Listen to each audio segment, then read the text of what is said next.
Chapter 6. Pig and Pepper. For a minute or two she stood looking at the house and wondering what to do next, when suddenly a footman in livery came running out of the wood.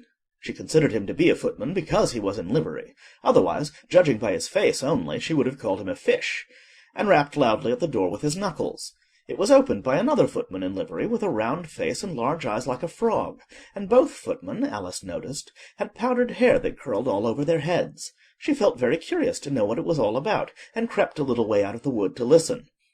The fish footman began by producing from under his arm a great letter nearly as large as himself, and this he handed over to the other, saying in a solemn tone, "For the Duchess, an invitation from the Queen to play croquet."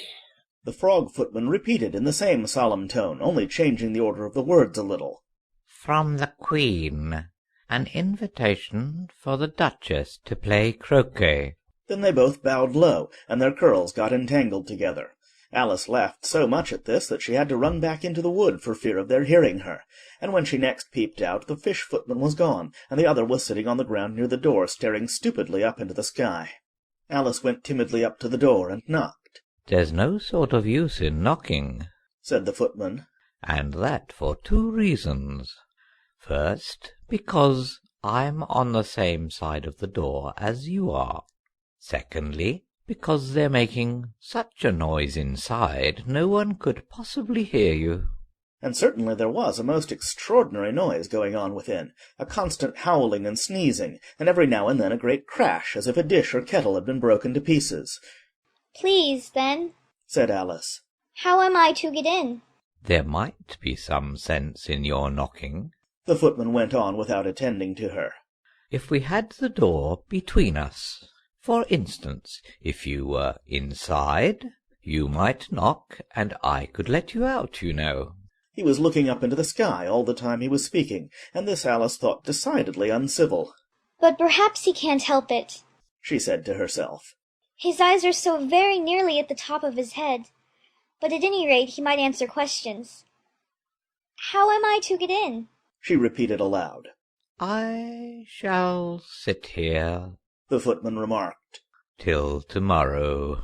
At this moment the door of the house opened, and a large plate came skimming out, straight at the footman's head. It just grazed his nose, and broke to pieces against one of the trees behind him. "Or next day, maybe," the footman continued in the same tone, exactly as if nothing had happened. "How am I to get in?" asked Alice again in a louder tone. "Are you to get in at all?" said the footman. "That's the first question, you know." It was, no doubt, only Alice did not like to be told so. "It's really dreadful," she muttered to herself, "the way all the creatures argue. It's enough to drive one crazy." The footman seemed to think this a good opportunity for repeating his remark with variations. "I shall sit here," he said, "on and off, for days and days." "But what am I to do?" said Alice. "Anything you like," said the footman, and began whistling.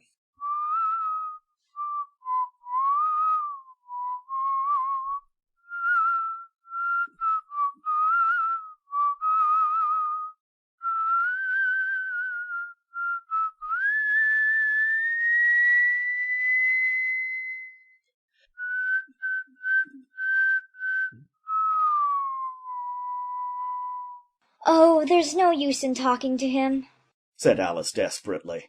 "He's perfectly idiotic." And she opened the door and went in. The door led right into a large kitchen, which was full of smoke from one end to the other. The Duchess was sitting on a 3-legged stool in the middle, nursing a baby. The cook was leaning over the fire, stirring a large cauldron which seemed to be full of soup. "There's certainly too much pepper in that soup," Alice said to herself, as well as she could, for sneezing. There was certainly too much of it in the air. Even the Duchess sneezed occasionally, and as for the baby, it was sneezing and howling alternately, without a moment's pause. "Choo!"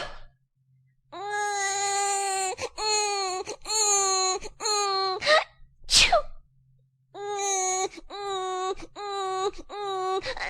"Choo!" The only things in the kitchen that did not sneeze were the cook and a large cat which was sitting on the hearth and grinning from ear to ear. "Please, would you tell me?" said Alice, a little timidly, for she was not quite sure whether it was good manners for her to speak first. why your cat grins like that. Phew! It's a Cheshire cat, said the Duchess. and that's why. Pig! She said the last word with such sudden violence that Alice quite jumped. But she saw in another moment that it was addressed to the baby and not to her, so she took courage and went on again. I didn't know that Cheshire cats always grinned. In fact, I didn't know that cats could grin. Phew! They all can, said the Duchess. and most of 'em do. Phew!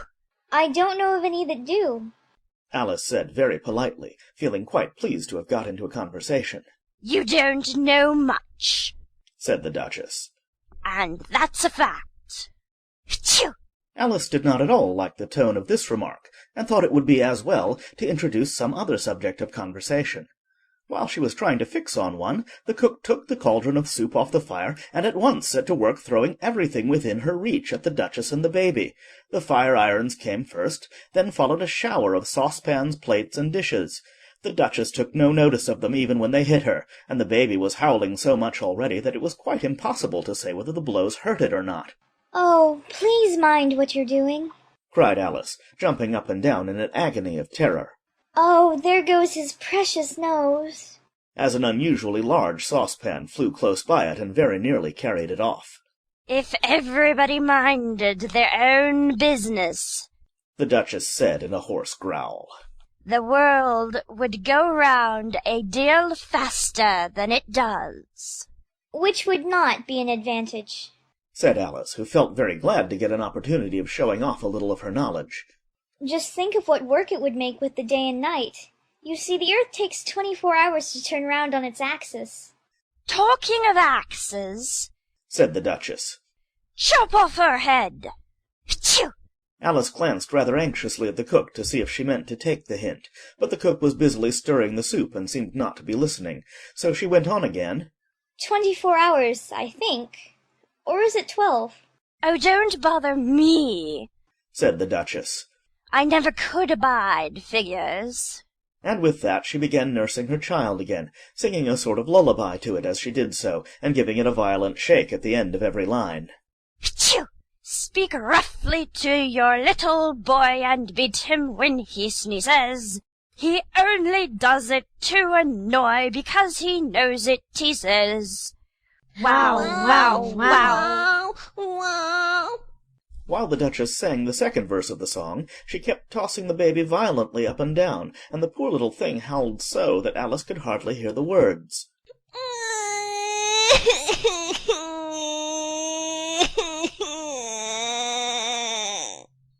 I speak severely to my boy, I beat him when he sneezes, for he can thoroughly enjoy the pepper when he pleases.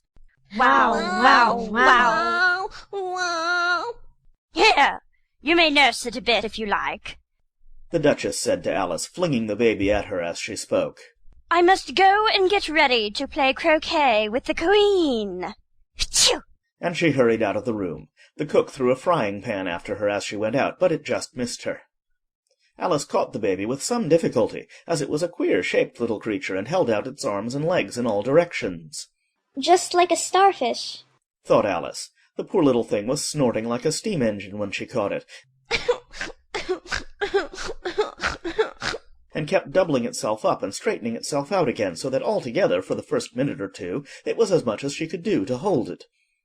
As soon as she had made out the proper way of nursing it, which was to twist it up into a sort of knot, and then keep tight hold of its right ear and left foot so as to prevent its undoing itself, she carried it out into the open air. If I don't take this child away with me, Thought Alice. they're sure to kill it in a day or two. Wouldn't it be murder to leave it behind? She said the last words out loud, and the little thing grunted in reply. It had left off sneezing by this time. Don't grunt. Said Alice. That's not at all a proper way of expressing yourself. The baby grunted again, and Alice looked very anxiously into its face to see what was the matter with it. There could be no doubt that it had a very turn-up nose, much more like a snout than a real nose. Also its eyes were getting extremely small for a baby. Altogether Alice did not like the look of the thing at all. But perhaps it was only sobbing. She thought, and looked into its eyes again to see if there were any tears. No, there were no tears, If you're going to turn into a pig, my dear, said Alice seriously. I'll have nothing more to do with you. Mind now. The poor little thing sobbed again, or grunted, it was impossible to say which. And they went on for some while in silence. Alice was just beginning to think to herself, Now, what am I to do with this creature when I get it home? when it grunted again, so violently that she looked down into its face in some alarm. This time there could be no mistake about it. It was neither more nor less than a pig, and she felt that it would be quite absurd for her to carry it further. So she set the little creature down and felt quite relieved to see it trot away quietly into the wood. If it had grown up, She said to herself, it would have made a dreadfully ugly child. But it makes a rather handsome pig, I think.